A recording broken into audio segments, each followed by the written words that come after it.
My name is Michael Lee. I am a commercial cow-calf operation here in Faulkner County. We emphasize and direct marketing to the consumer, farm to table. We've been doing that for about 6 or 7 years now. It's been really successful. I think if we all would have saw this pandemic coming, we really could have been successful. But it has only accelerated that movement 5 to 10 years at least. So overall, it's been good. But that's just a little bit about our operation.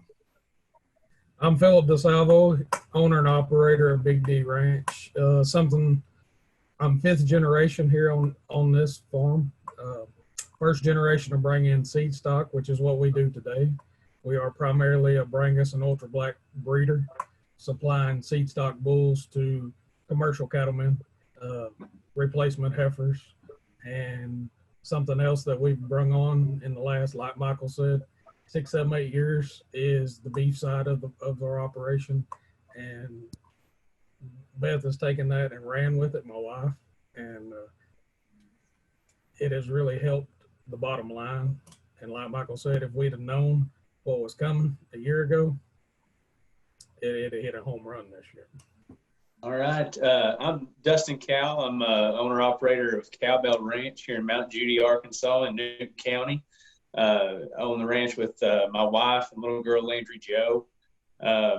We're both born and raised on a conventional cow-calf operations with a little timber, but we've got in. We kind of had plans to get into the direct, the more farm to table beef stuff before the pandemic hit, and we kind of were in the process of getting our first animals processed when it hit, and I'm going to echo the other two. Like if we would have known what was coming, it would have you could have sold everything you had, no problem. But that's our big expansion area right now is that farm to table stuff, and we're just now getting into it. So you all three really talked about the impact the farm to table movement has had, and COVID has really exacerbated that need and exacerbated that market. Phillip, can you touch on what challenges you're facing in terms of getting animals processed and scheduled, and what you need in order to just expand that piece of your business? Just to be completely honest, it's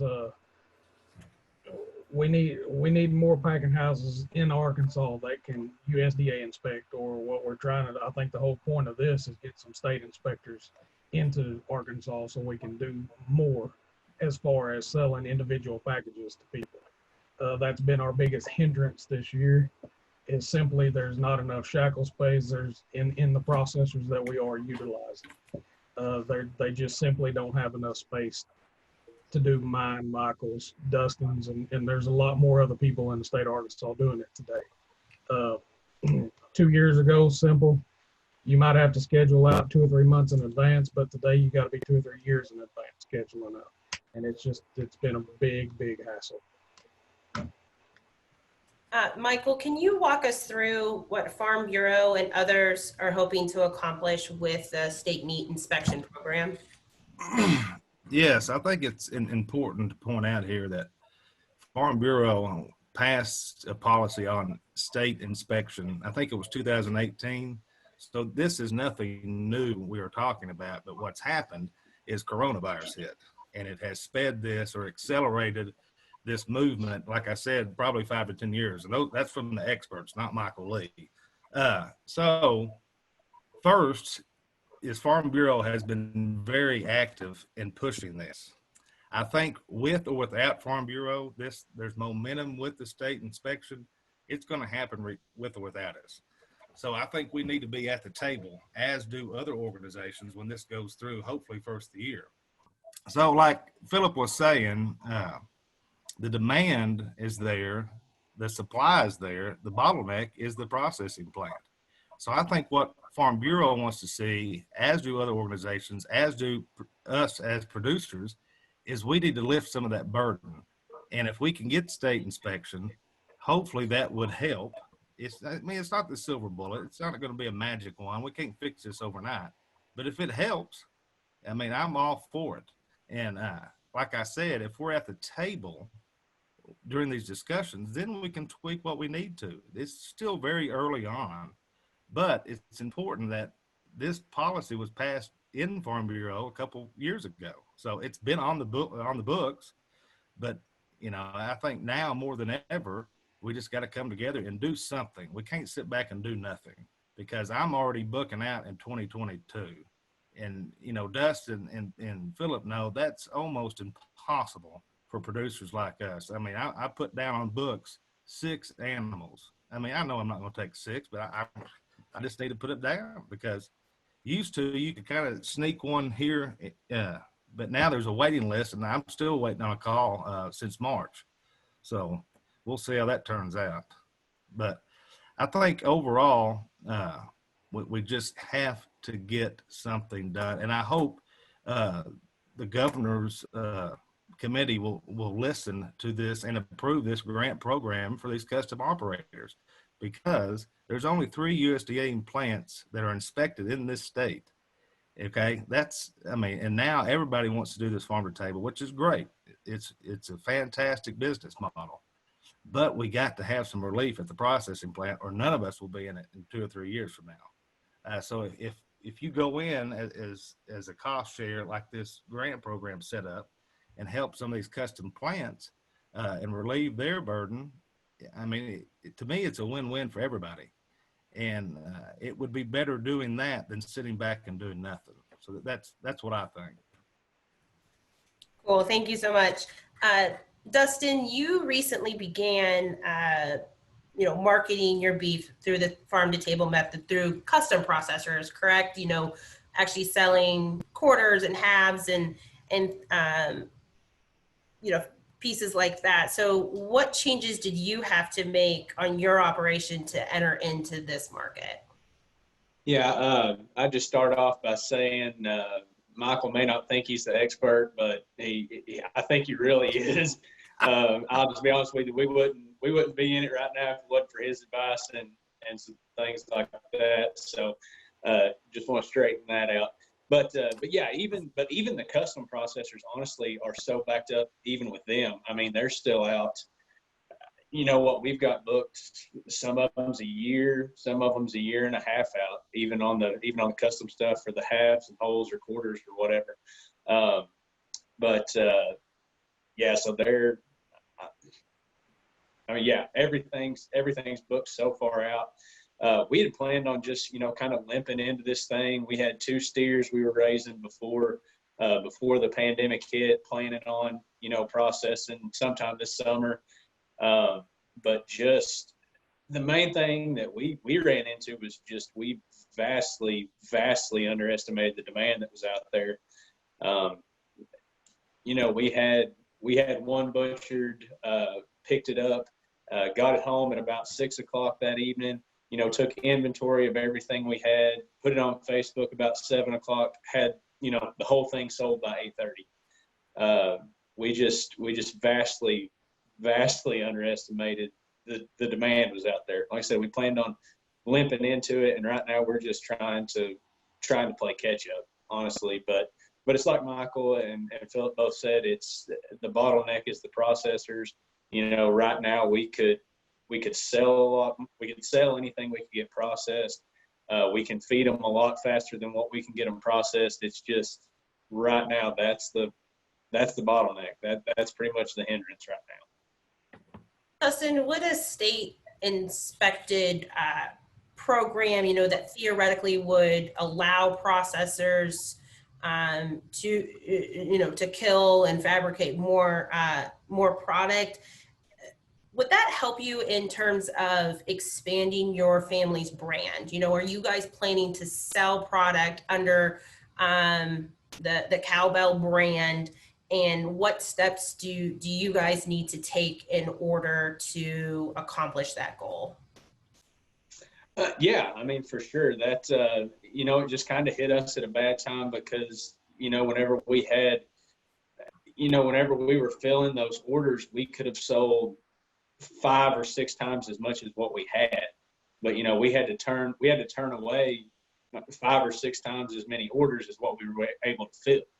So, I mean, that was one thing that we feel has kind of hindered us, that we can't get the product to the market. The demand's there, the people want it, we just can't get it there.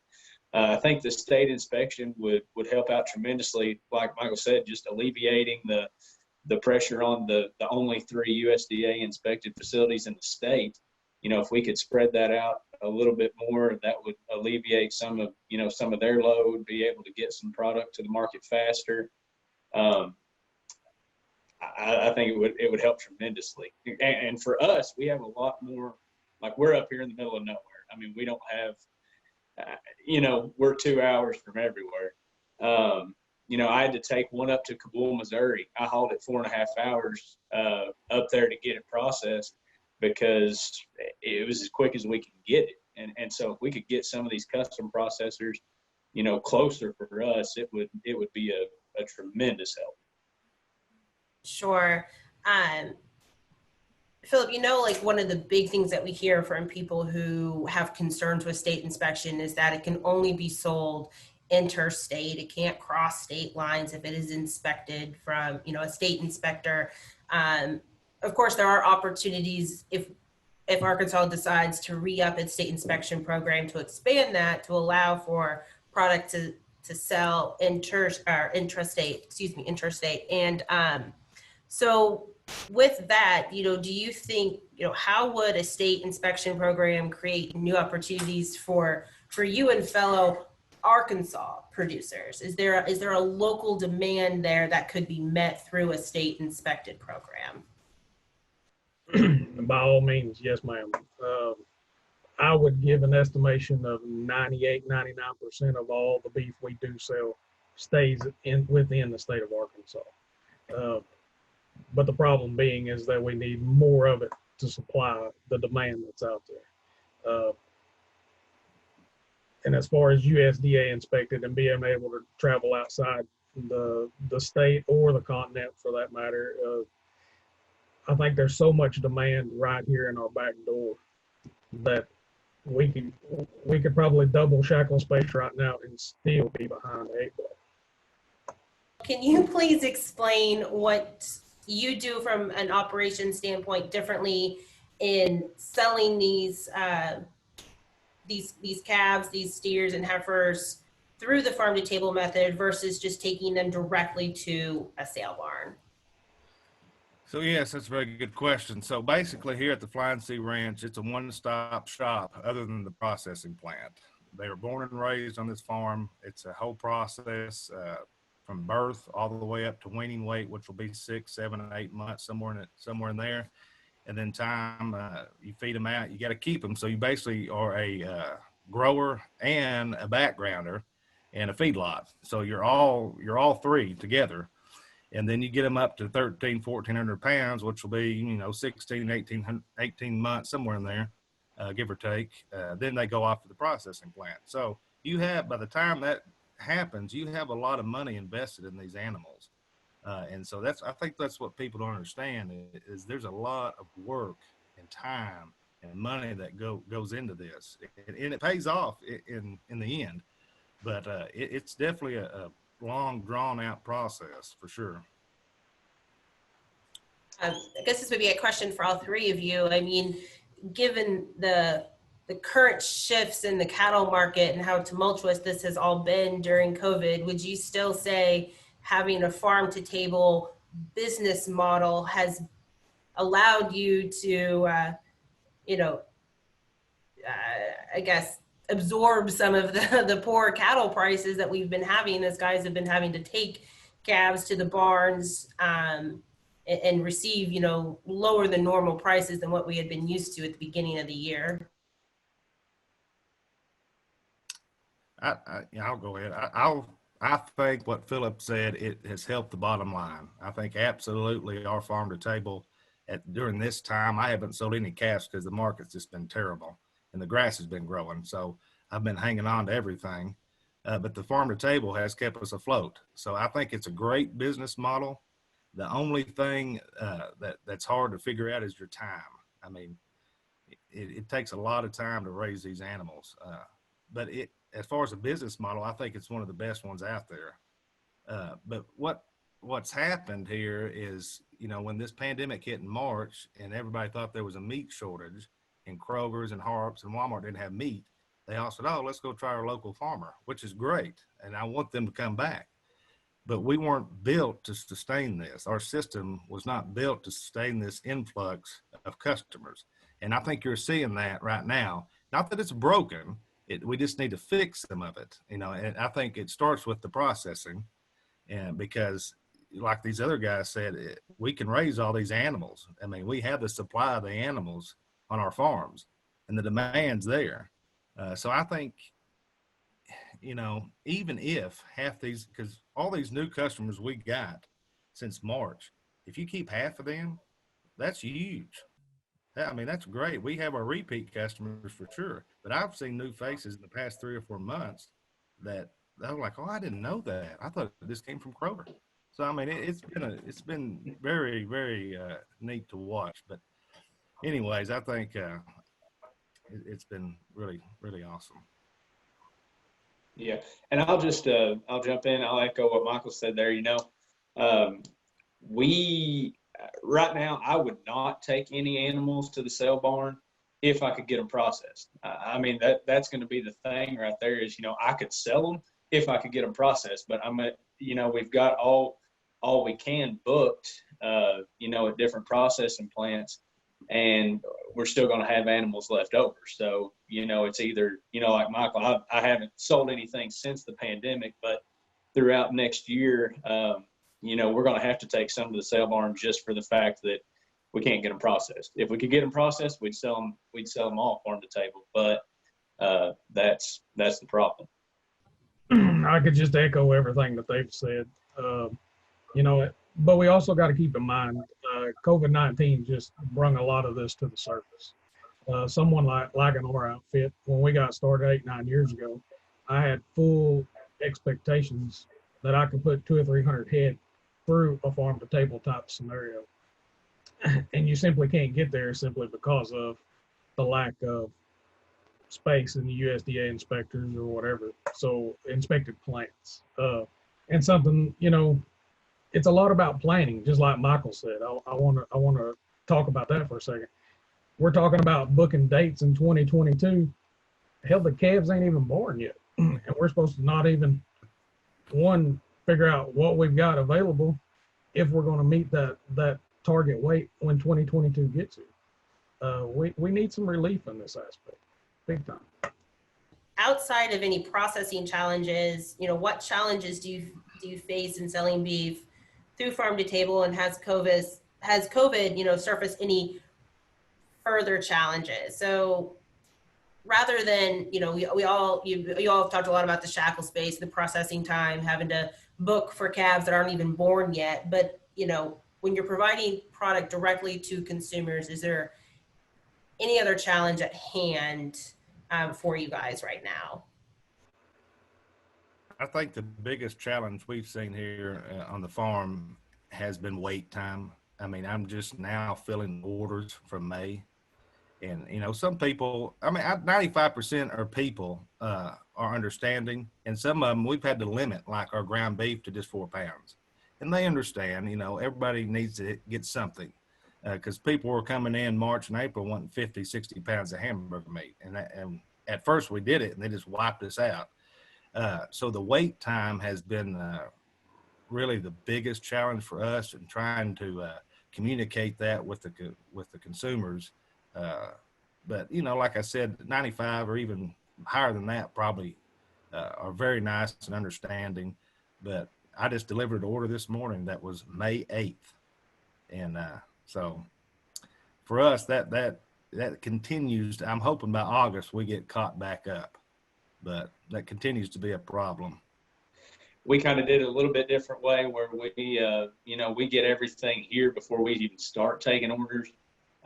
You know, just because, like I said, this is some of the first one we've done, so we didn't really know how much to expect, how much, you know, how many steaks we was going to have, all this stuff. So, but you know, it's still a problem because we had, you know, we sold out of all that we had and had people wanting to place advance orders.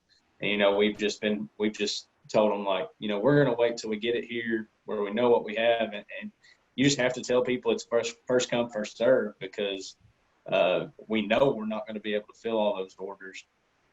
We've done the same thing, Michael and them have, you know, limiting, especially ground beef, because, you know, 1 or 2 orders would clean you out. No problem. The only other thing we've had is just, you know, as a result of the demand trying to catch up, we had planned on just keeping steers where, you know, it wouldn't be too big a deal if they busted out of a fence and got with a bull. But, you know, we've had to keep some heifers to, you know, be able to make our processing dates. So we've had to, you know, rearrange some pens, you know, just to make sure don't get with bulls and things like that. Pricing was one thing we didn't really know what to do, so we just copied Michael's.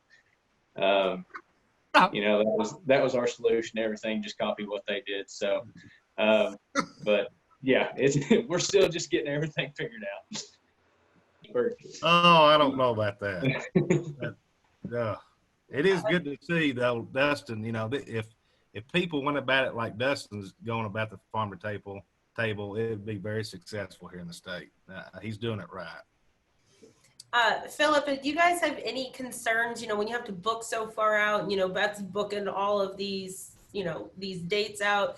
Are you worried about providing a consistent product to your consumers? I mean, I know your genetics are all there and your feeding's all the same, but, you know, not knowing, like, if that steer is going to be finished in time, they're going to be too light or too heavy, you know, are you worried about any of that? So it may be easier for Dustin or Michael to maybe answer a question like that. We're a little, Jesper set up just a little different than most. I'm not necessarily one to keep back steers and feed out through a process. We have a vast majority of cattle that are on feed at all times. So as far as hitting a target date, I'm never that concerned with it. But what it does, it's hard to make a plan though. So we're in the same boat as everybody else in that aspect. I'm good to make a plan for tomorrow, much less 2022. But we got to do the best we can with what we've got. But you know, challenges is I want to talk about what Michael and Dustin's been talking about. You know, I can remember 3 years ago, Beth would go to a farmer's market, and if she sold 50 pounds of meat, she had a good day. I know last week, for a fact, she went to 2 markets, sold a whole cow. I mean, it don't take long to move it off the shelf. But I will say that I don't know that I'm more optimistic. I don't see this changing. I see this sticking around for a while. And the only thing that probably will change it in the future is price at the grocery store, if they get it back to a day where it's cheaper than what we can produce. But we'll see where fake meat and all that goes. But you know. This was all great. You know, Michael, Phillip, Dustin, thank you all so much for your time. Does anybody want any last words of wisdom or last final point you want to make before we end today? I'll just say thank y'all for having us. I think this is definitely an important topic. Like I said earlier, I know there's issues on this for a lot of producers, pros and cons. But if we're at the table as an organization and together, we could have an impact on where we go with it. I think we have to do something. I think there's a lot of people that want to do the farm to table movement, and that's fine and that's great. But if we don't have good processing plants and inspections, it's going to die off. And hopefully we can do something. So again, thanks, Jess, Matt. I appreciate the time.